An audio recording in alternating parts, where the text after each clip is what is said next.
Sekalian, kita lanjutkan dosa yang keempat yang bisa mendatangkan bencana adalah dosa karena banyaknya maksiat. Ya, jadi kalau di tengah-tengah masyarakat itu sudah banyak kemaksiatan, maka hal itu bisa mengundang bencana. Apa dasarnya? Dasarnya adalah sebuah sabda Rasulullah SAW yang diceritakan dari Ummu Salamah. Kata Nabi SAW, apabila di kalangan umatku telah timbul kemaksiatan, maka Allah akan menyebarkan azabnya kepada mereka. Lalu kata Ummu Salamah, aku bertanya kepada Rasulullah, ya Rasulullah, apakah saat itu tidak ada orang-orang soleh? Apakah saat itu tidak ada orang-orang baik? Jawab oleh Rasulullah, ya ada. Saat itu orang soleh ada. Orang masih ke masjid, orang masih berjamaah, orang masih kegiatan-kegiatan keagamaan lainnya. Lalu Ummu Salamah bertanya lagi, apa yang diperbuat Allah kepada mereka? Kata Ummu Salamah, dijawab oleh Rasulullah SAW, mereka akan terkena siksa sebagai manusia yang lainnya. Kan tetapi kemudian mereka akan mendapatkan ampunan dan ridho dari Allah Subhanahu wa ta'ala. Nah, jadi ini yang keempat. Jadi apabila kemaksiatan di tengah-tengah masyarakat sudah banyak, telah timbul kemaksiatan, berbagai macam bentuk kemaksiatan, maka meskipun di tengah-tengah masyarakat itu ada orang-orang soleh, ada orang-orang baik, masih ada orang ke masjid, tapi kalimatnya masih ada. Jadi mana banyak, ya. Jadi banyak maksiat. Nah, dia orang-orang soleh tak banyak. Ya, kalau ada orang-orang yang ingin menegakkan syariat dianggap aneh, dianggap asing oleh orang. Tapi kalau ada orang-orang yang sudah mengikuti perkembangan zaman, mengikuti gaya hidup yang bukan gaya hidup yang diajarkan oleh agamanya, justru dianggap hal yang biasa saja. Nah, inilah Bapak Ibu sekalian, kita bisa melihat, kita bisa menyaksikan, menilai bagaimana kondisi yang tengah kita hadapi. Sebagaimana yang saya sampaikan malam tadi, khusus tentang dosa zina, Bapak Ibu sekalian. Jadi saat ini di zaman modern ini sudah sedemikian ya mengkhawatirkan ya perbuatan-perbuatan ini. Jadi orang tak merasa malu lagi melakukan perbuatan dosa. Nah, termasuk dosa-dosa yang berhubungan dengan kemaksiatan. Semoga Allah Subhanahu wa taala menjauhkan kita dari perbuatan yang tidak baik ini. Nah, ini yang keempat. Lalu yang kelima, dosa yang bisa mendatangkan bencana, yaitu orang hidup mewah namun melakukan kedurhakaan. Lihat informasinya dalam surat ke-17, surat Bani Israel atau surat Al-Isra, ya. Bani Israel atau surat Al-Isra ayat 16. Bismillahirrahmanirrahim. Wa idza aradna an nuhlika qaryatan amarna mutrafiha fafasaqu fiha fahaqqa 'alaiha al-qawlu fadammarnaha tadbira. Dan jika kami hendak membinasakan suatu negeri, maka kami perintahkan kepada orang-orang yang hidup mewah di negeri itu agar mentaati Allah.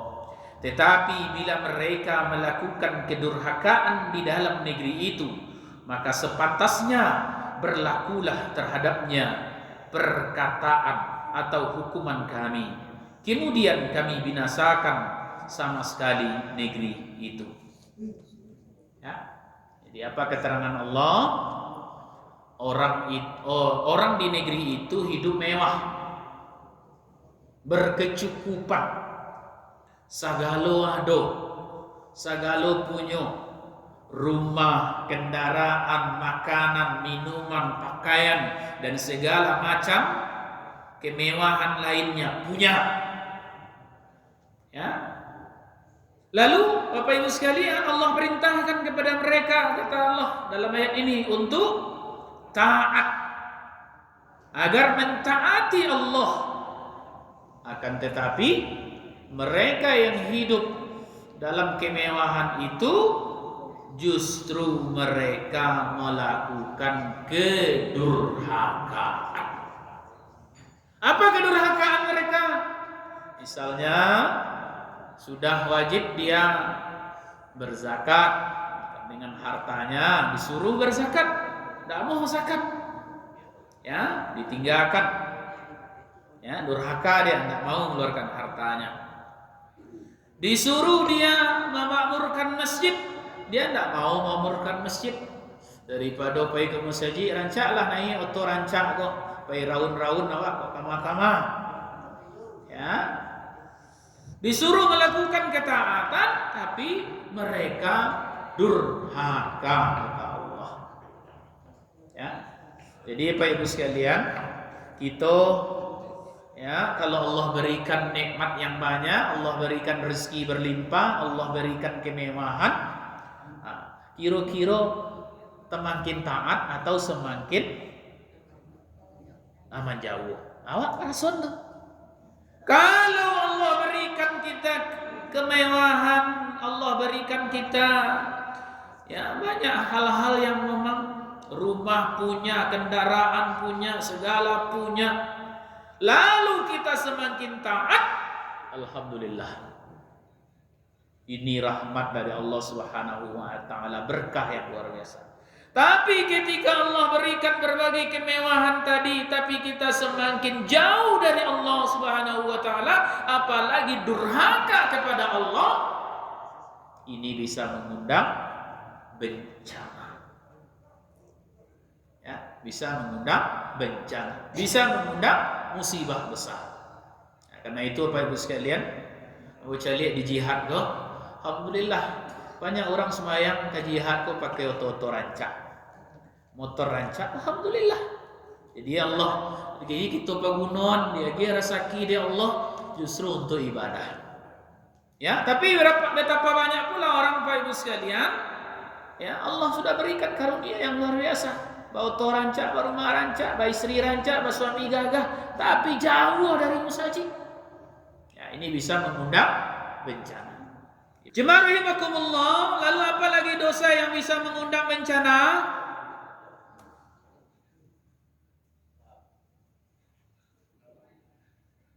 Berbuat curang dengan mengurangi timbangan. Aku bagi pedagang, awak-awak jemaah jihad kau kan banyak pedagang. Di mana keterangannya?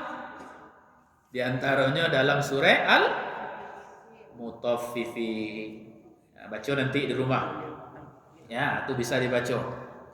Kemudian dalam sebuah sabdanya yang diriwayatkan oleh Ibnu Majah, Nabi sallallahu alaihi wasallam bersabda, tidaklah suatu kaum mengurangi takaran dan timbangan kecuali akan ditimpakan kepada mereka paceklik, susahnya penghidupan dan kezaliman penguasa atas mereka.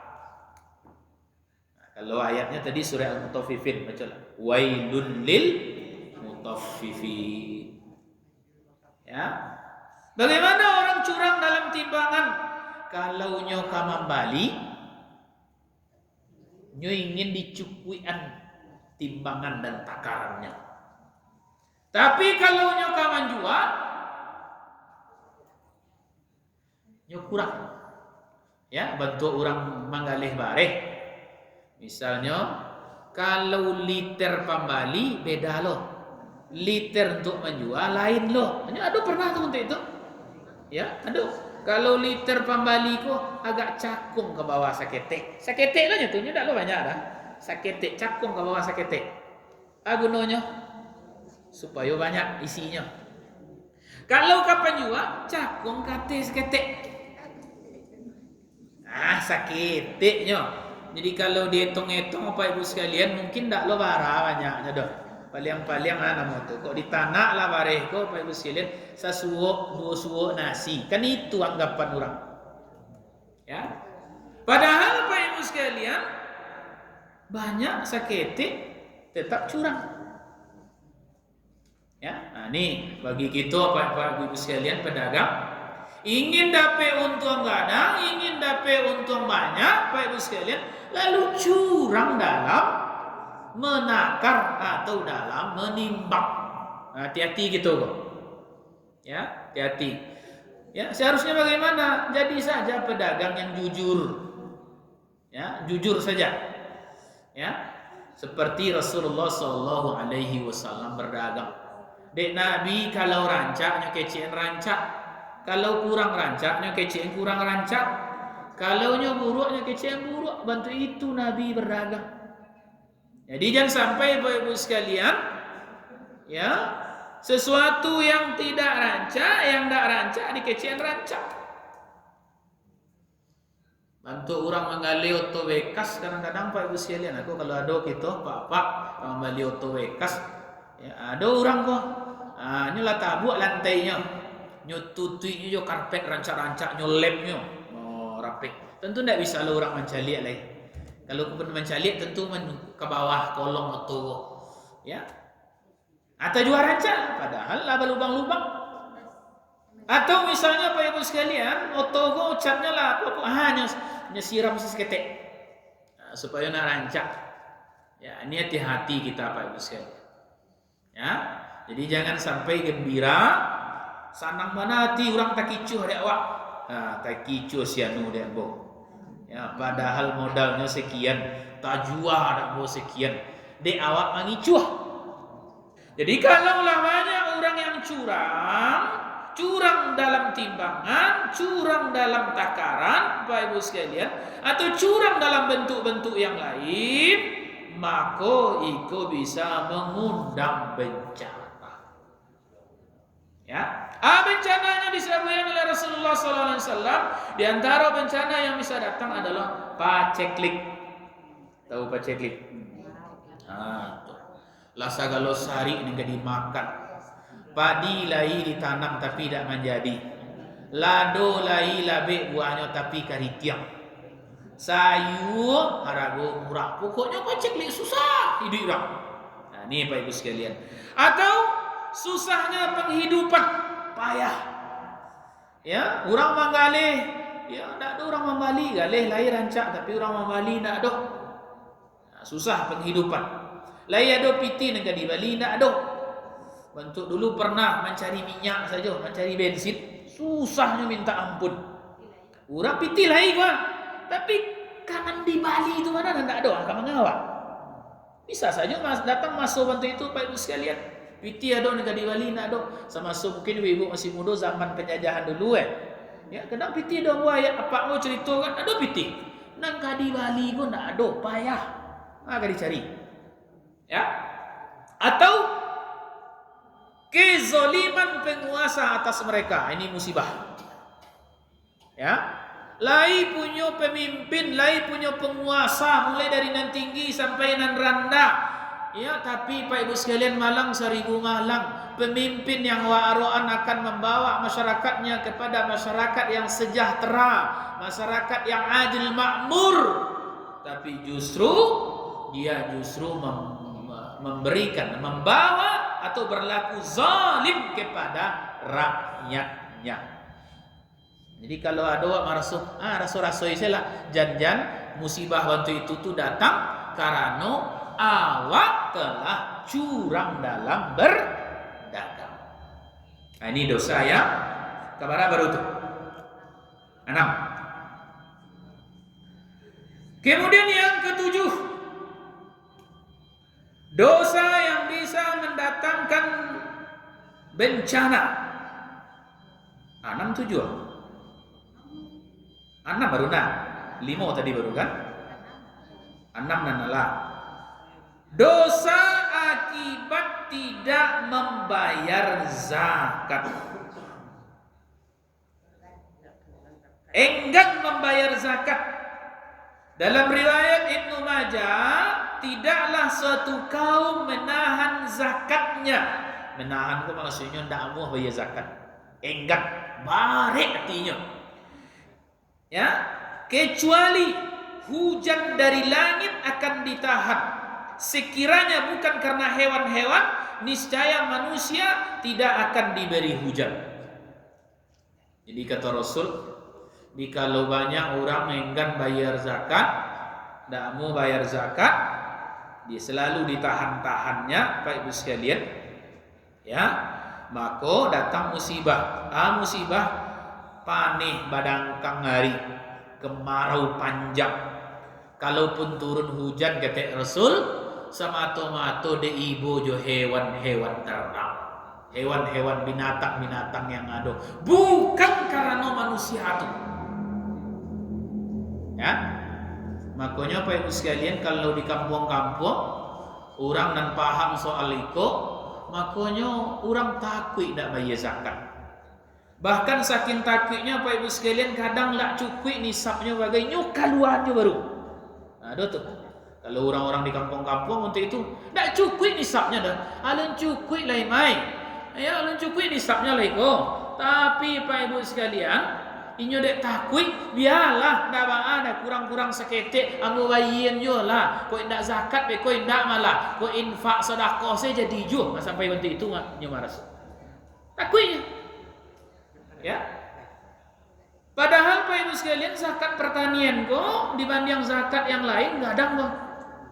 Kalau zakat ame, zakat perdagangan, zakat perak 2,5% mak pengeluarannya.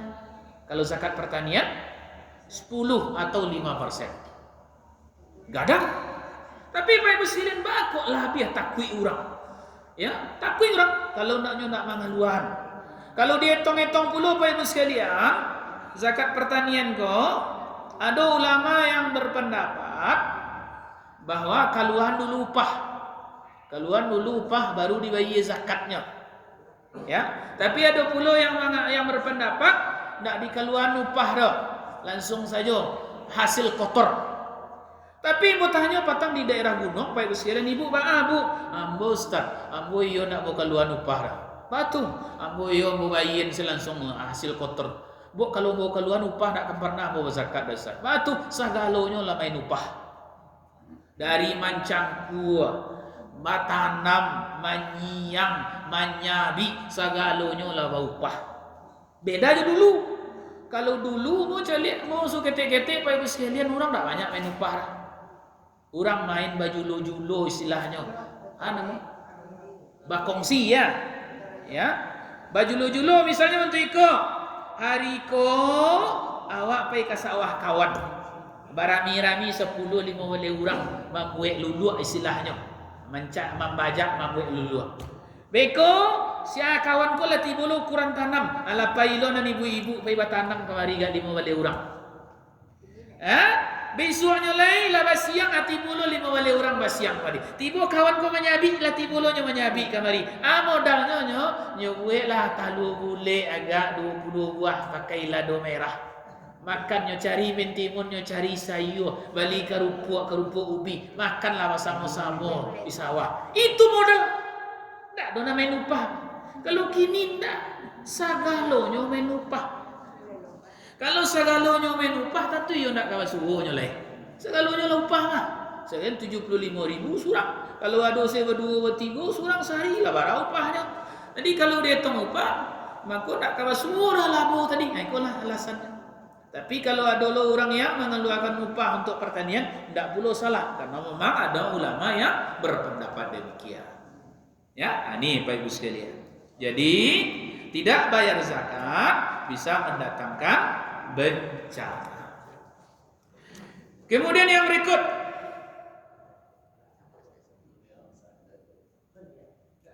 yang bisa mendatangkan bencana adalah apabila seseorang membiarkan kemaksiatan terjadi padahal ia mampu mencegahnya. Lah, maksiat terjadi di tengah masyarakat awak. Awak punya kemampuan untuk mencegah. Tapi wak diam saja, wak diam saja. Maka musibah bisa menimpa. Bahkan ditimpakan azab secara merata kepada negeri itu. Kata Nabi sallallahu alaihi wasallam, "Marra'a minkum munkaran falyughayyirhu biyadihi, fa illam yastati' fa bi lisanihi, wa illam yastati' fa bi qalbihi, wa huwa adhaful iman." Apabila kalian melihat kemungkaran, melihat kemaksiatan di tengah-tengah masyarakat, cegahlah dengan tanganmu, biyadihi. Apa maksud dengan tangan? Kuasa. Kalau bentuk dipandang panjang, Pak Polisi, Pak Satpol PP, ya, terjadi maksiat di tengah-tengah masyarakat padang panjang, maka mereka berkewajiban untuk mencegah. Tidak boleh tutup mata. Ya, jadi kalau nampak cegah. Bagaimana mencegah? Dengan kuasa. Ya, tidak boleh dibiarkan. Jadi kalau ada misalnya minum-minuman keras, berjudian, perzinahan dan kemaksiatan lainnya, Bapak Ibu sekalian, tampak, diketahui jelas orangnya, lalu diam saja, aparat diam, para buya diam, masyarakat diam, maka bencana akan Allah timpakan ke negeri itu. Jadi kalau kita misalnya, kalau ambo di mana suara melalui bentuk kini gua, ya, diimbau, diajak amar ma'ruf nahi mungkar, ya, lalu kita awak tak pandai mengecek, tak bisalah berceramah, berdakwah, menasihati orang payah loh, maka minimal cegahlah maksiat itu, kemungkaran itu dengan hati kita. Fa biqalbi. Baca caranya, benci maksiatnya, sayangi orangnya, doakan dia. Jangan sampai justru Bapak Ibu sekalian, awak nak ada respon insya-Allah yo, mencegah ndak amo, menasihati ndak amo, hati pun ndak lo satu. Pabian sih. Apa boleh ingat Bapak Ibu sekalian, kalau ada di sebelah rumah awak, dekat rumah awak orang berzina, lalu kita diam, kita di sekitar tu acok mendapat dosa. Makanya Bapak Ibu sekalian, acok mau sampaikan, kalau ada ibu tahu, apa tahu, ada orang menikah, nikahnya ndak sah, lalu tinggal serumah, tolong kecein ke kami, ke kantor kuah. Ya, awak mungkin tak berani loh, kan awak tahu nikahnya tidak sah. Kenapa tidak sah? Karena nama nikahan indak walinya doh, antah sia-sia seh. Apa suhu banyak kasus seperti itu tuh. Datangnya ke kantor kan, kabate. Ya awak kau mau apa nikah awak? Bila tek nikah, bila ni nikah? Iyalah lama malah gak 20 tahun. Siapa nama nikahan dulu? Tak jaleh dek bodoh. Tak jaleh nama nikahan ni nyo. Coba bayangkan. Nyo menikah, siapa menikahnya tak jaleh dah. Apa ke kira tu? Ya, tak jaleh orang nama nikahan. Tak tentu dak mau nama dah pak. Coba bayangkan. Ya. Jadi kalau nikah siri ko pak, nikah siri ko dua lo. Adonan sah, adonan tak sah. Kalau nyo nikah siri, lei walinya nama nikahan sah, tidak ada masalah. Tapi ketika nyo nikah siri nama nikahan bukan walinya, ya maka disitulah nyo tidak sah. Nyo wali hakim, siapa wali hakim? Wali hakim ku siapa? Bisa tidak sembarang orang jadi wali hakim? Tidak sah, tidak boleh bu. Ya, tidak bisa sembarang orang jadi wali hakim. Kalau sembarang orang jadi wali hakim, ambo bisa loh mah jadi wali hakim. Itu datangnya ke rumah. Ya, Ustaz, yo nikahan selambo cek Ustaz.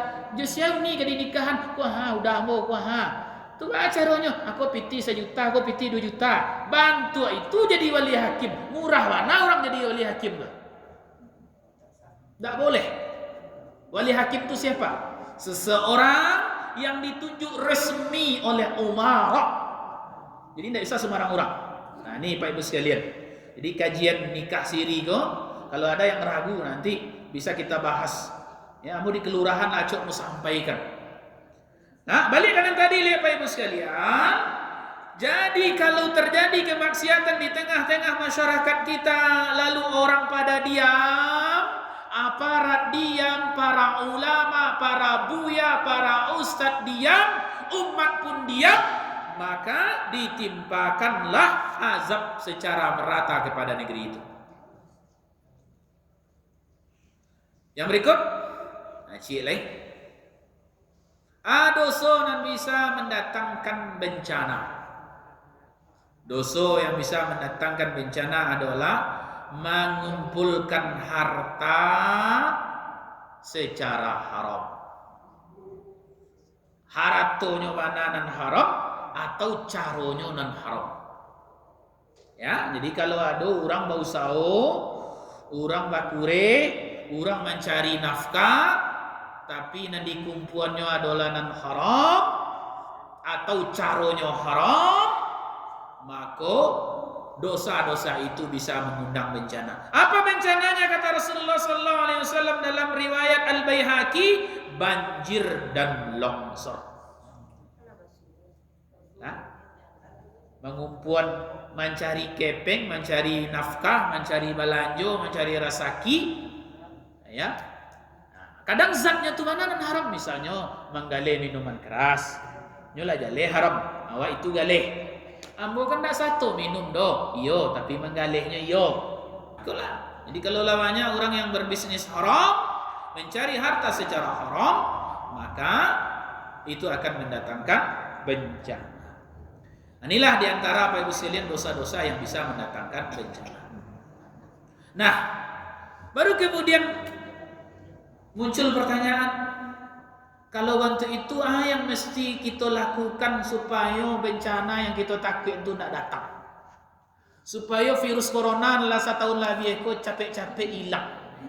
Ya, mohon maaf Bapak Ibu sekalian, ambo di mama kini acok sampaikan. Kadang langsung sampai atuh, jangan kampanye prokes ke prokes saja.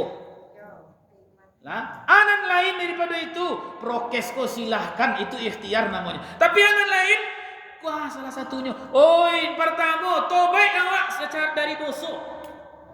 Ajak masyarakat kok tobat. Sado Allahnya awak tobat. Dosa, sabuilah. Etong dosa awak masing-masing. Ya, awak nak cari orang cari dosa masing. Dosa ambo apa? Dosa tangan ambo apa? Dosa mata ambo apa? Dosa telinga apa? Dosa lisan ambo apa? Dosa kaki ambo apa? Etong sadu Allahnya Pak Ibu sekalian masing-masing kita buat. Ya, itu. Jadi kalau di Indonesia istilahnya tobat nasional. Ya, tobat sadu Allahnya. Para koruptor tobat. Pemakan uang negara tobat sadu Allahnya. Iko indak tatangko dek KPK nyagi baju oranye lalunya senyumnya dipoto dek wartawan. Ayo maling gaman mak mencari kan? Pakai dada lah toh. Mana mau tuh? Bukannya malu. Apa Ibu sekalian? Bahkan jemaah rahimakumullah piti Covid pun dikorupsi orang juga baru. Kan Pak Ibu sekalian, lah bantu ikut negari Pak Ibu sekalian, lah banyak bencana orang korupsi juga baru. Ya, bu kadang-kadang lah curiga, jangan kok untuk namanya cari buat anggaran untuk kadi korupsi. Ya, jadi Pak Ibu sekalian apa yang mesti kita lakukan? Bertaubat dari dosa. Maka kini ko untuk kita salah dulu bahan lain tu lo tajang kau nah. Untuk kita Pak Ibu sekalian, cucu gua kanak-kanak awak masing-masing gua. Dah ada manusia kita-kita ko nak luput dari dosa dah. Maka kana pulang beko tiba di rumah kalau perlu tagak di muka kaca calia. Jari gua ada dosa ndak? Mata gua ada dosanya ndak? Lisan gua ada dosa ndak? Telinga gua ada dosa ndak? Tangan ada dosa ndak? Kaki ada dosa ndak? Aduh. Ansu-ansu bahkan capek tinggahan tu sadalahnya.